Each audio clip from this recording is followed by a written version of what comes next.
Hold me close till I get up. Time is barely on our side. Guys, it's your girl Susan and today I'm back with another video, people. Please subscribe to my channel, turn on the post notification bell so that you can get notified every time I drop one video, guys. Like up my video, then share them out and comment down below. Guys, today I just have a post another video of a TikTok when I get over TikTok. It's a more than one clip, guys. So no goes to watch out the whole of them. She said she get shot 9 times, guys. 9 times. And you still live. Guys, when you watch the video, yeah, I was like, out of me when I sing. Guys, just watch the video for me, please, and comment down below how you feel, what you think about it. Okay? So, I'm going to put our link down in the description, our link for our Instagram and for our TikTok. I'm going to put it down in the description. See, small screenshot right here, so something to see, guys. But I'll put a link down there. You're watching our video, guys. Just jump in our video. And don't forget to subscribe, turn on the post notification bell. Comment down below what you think and how you feel about it. I don't know what you guys. I got shot 9 times with an AK-47 and an AR-15. That's why I'm in a wheelchair, and I actually plan on giving you guys story time. So stay tuned to hear more about what happened to me and why I'm in my chair.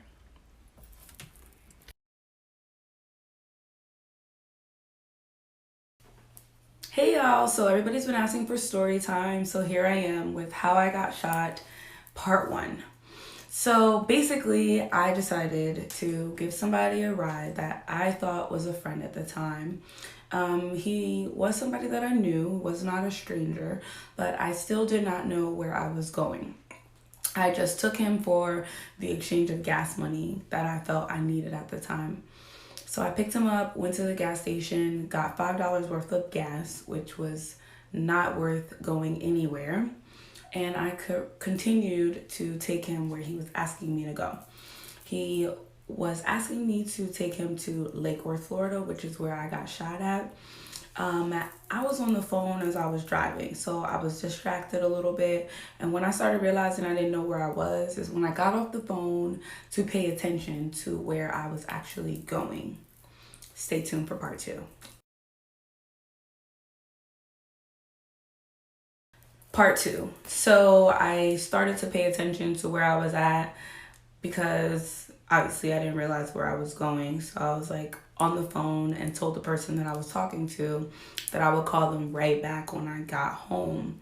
They were like, Diamond, make sure you call me back because you never call me back. So I hung up and I was like, okay, where do I go? And he was like, make a right here. So I made a right on F Street. He did not have to like ask for directions. He knew where he was going. He knew these people he was going to meet. So he got out the car and like was leaning on the roof and he was like, hey, I'm outside. And they must have said they were not there because he was like, well, where you at? And they must have said where they were at. And he was like, okay, I'm coming. And then they must have said, who are you with? Because he was like, no, I'm by myself. All right, I'm coming. And he hung up. When he said that, he got back in the car. Stay tuned for part 3.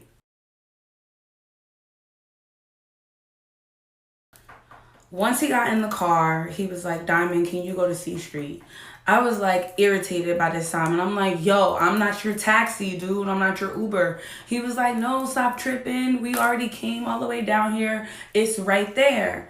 So I was like, all right. So I turned around and I went straight and I made another right on C Street. Now this street was a little bit darker than the other street that we were just on, like less street lights and stuff. So he was like, oh, park right here. So I was parked on the right-hand side of the street by like the second house from the corner. And they were across the street from the third house from the corner, like backed in. And it was like 2 guys by the car. So he got out the car and he walked across the street. I turned off my lights and like I never turned off my car. I just turned off my lights and I waited there. He walked across the street. Stay tuned for part 4.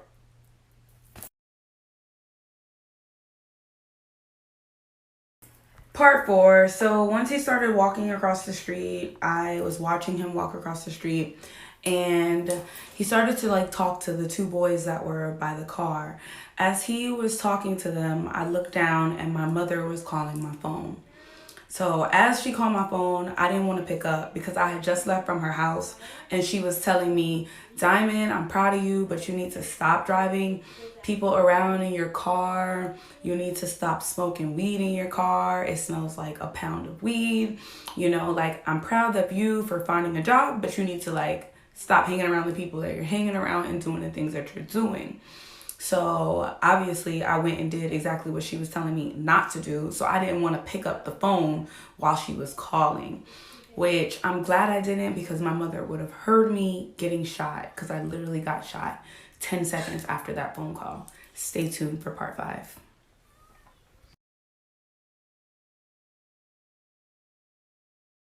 Being that I was doing the things that my mother just told me not to do, I did not pick up the phone.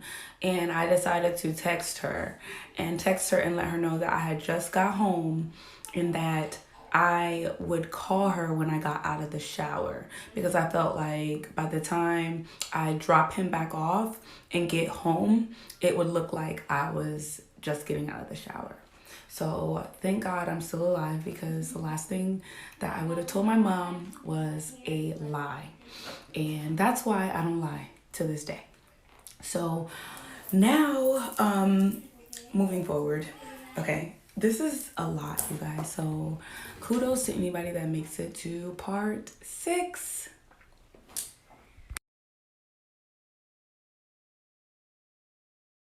Part 6. So I decided to text my mom, and once I was texting her, or once I was finished texting her, I looked down to put my phone in the cup holder, and there was like a boy with a gray hoodie walking back and forth, like pacing the driveway. But this is Florida. Like, obviously somebody in their driveway outside is not, you know, a bad thing. I mean, like, it's not like a different thing or whatever. Like, people are outside all the time or whatever, and he looked like he was on the phone. Like, he looked like he was like talking like this. So I didn't really pay too much mind of him. Like, I just looked at him and he looked at me, and then like as soon as I finished looking at him, the boy that I gave a ride to was walking across the street and getting back in my car. But as soon as he got in the car, he closed the door and he said, Diamond, go fast. And as soon as I heard him and I clicked my lights, stay tuned for the next part.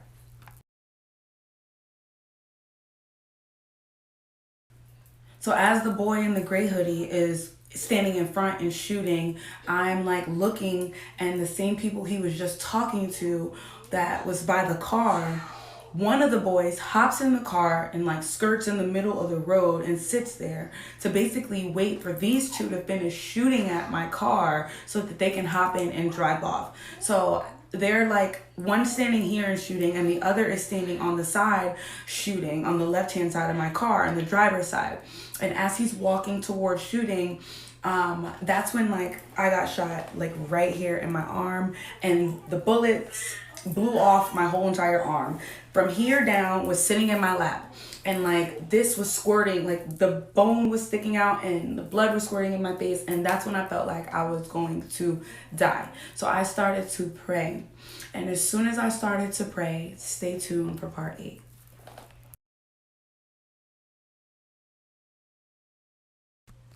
Guys, I lost track. The last video was part 8. So this is part 9 of my story. So I started to pray. As soon as I was praying, I heard a whisper in my right ear, because everything was really sounding like really, really loud. But in the midst of that loudness, I heard a whisper in my ear on the right hand side, and it said, you can go, you can go. And it kept echoing, you can go. And because my seatbelt was locked, like I said, I could not bend down anymore, nor could I like move because the seatbelt was locked. So I'm like stuck like this, and I'm praying. And as I hear that in my ear, I open my eye and I see the green light on the dashboard around neutral, as if I can go, I can drive, but I couldn't feel my legs anymore. Stay tuned for part 10. As soon as I crashed into her front yard, all of the gunshots stopped. I couldn't hear any more shots. I just heard the trickling of the glass falling in my car. That's when the boy from behind me that I gave a ride to, he was screaming, somebody help, me and my friend, we just got shot. And the lady runs out of her house and she's like screaming, it's okay. And I'm screaming, my mom. And I'm screaming, 561. I couldn't get my mom's number out, nor could I get her name. I just kept screaming, my mom, and trying to say her number, but I was unable to. And the lady must have saw me shivering, because I remember her throwing a blue blanket in the car and saying, you're gonna be okay. They called the police, you're gonna be okay. And I was looking around me in just shock.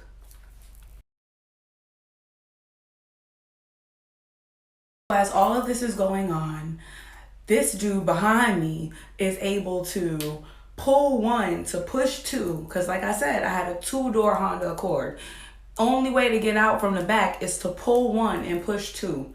He was able to pull one and push two, get out the car, and stand there and start screaming, please, somebody help. So like I said, I'm like literally, when he pushed, I'm still like laying like this now, stuck in between the seatbelt from the bottom and me not being able to move. When he pushed the seat, it pushed me forward. Then when he got out, he pushed me back. And I remember looking to the ground and I see the blood on his legs, because he had on all black, but I could still see the blood. And that's when I realized, like, okay, yes, we're shot. We both got shot. And I started to hyperventilate. And as all that's happening, the ambulance get there.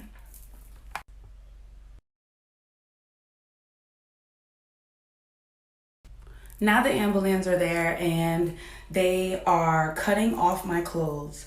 And I remember them just screaming, 1 to the chest, 2 to the chest, 1 to the left extremity, 2 to the back, 1 to the left leg, 1 to the... And they're just screaming everywhere I got shot. And I'm just like, oh my God. Like all I can say is, oh my God. And then I was screaming so much that I don't know. It was just so much going on. And when they were finished screaming everywhere, he was like, 1, 2, 3, and they put me on the thing. So as they put me on the stretcher, I was looking up to the sky, and there was no, it was pitch black. There was no stars, no clouds, just nothing. It was pitch black. And then they put me in the ambulance, and as soon as I got in the ambulance, all of the white, it made my ears start ringing. I lost my hearing. I could not hear anymore. So I could only hear my voice in my head. I couldn't hear anything around. At the time, I did not know that I could not hear anybody around me. So I was screaming. And when the ambulance guy, he put the mask on my face, he went like this. And that's when I realized you have to relax. You are going to kill yourself, you have to chill out. And that's when I started to talk to myself to keep myself alive, because I didn't want to go to sleep. So I kept trying to tell myself to stay awake, that they're gonna get me there, and just talking to myself, telling myself that my mother was gonna be there when I got to the hospital, and that everything was going to be okay. Is basically what I kept trying to tell myself, and not go to sleep. I was very, very afraid that if I went to sleep, that would be the last time that I see through my own eyeballs ever again in my life. I remember going from seeing really, really bright white lights in the ambulance to seeing pitch black, and my stomach started to turn. And that's when I started to tell myself, you see, they're getting you there. They have you in the helicopter. They're getting you there. I was still talking to myself. And I was looking at a red and a green light flickering in the corner. And I knew that I was in a helicopter. And once I got out of the helicopter, once again, I'm back looking at the sky, and I'm realizing the sky is so black. And I get into the hospital and I see people running to me in blue. And as people are running to me from me going this way, on the stretcher or whatever that was, I see my mom's face come in between all of these Faces in Blue, and she said she started to pray in my ear. I could not hear her, but she said she started to pray, and I went to sleep after that. Once I saw my mother's face, I felt like my job was done, that my job of being strong, my job of staying awake was done. I was so tired and in so much pain that I let go mentally, and I was in an induced coma for about almost 4 days, almost a week. I was in an induced coma, and when I woke up, I was on life support. I had tubes in my nose, in my mouth. I had breathing tubes in my chest. I had draining tubes in my stomach. And I was unable to talk or do anything. I really could barely even stay awake for long. But I was awake long enough to know that my family was there and that I was in the hospital and that I was okay.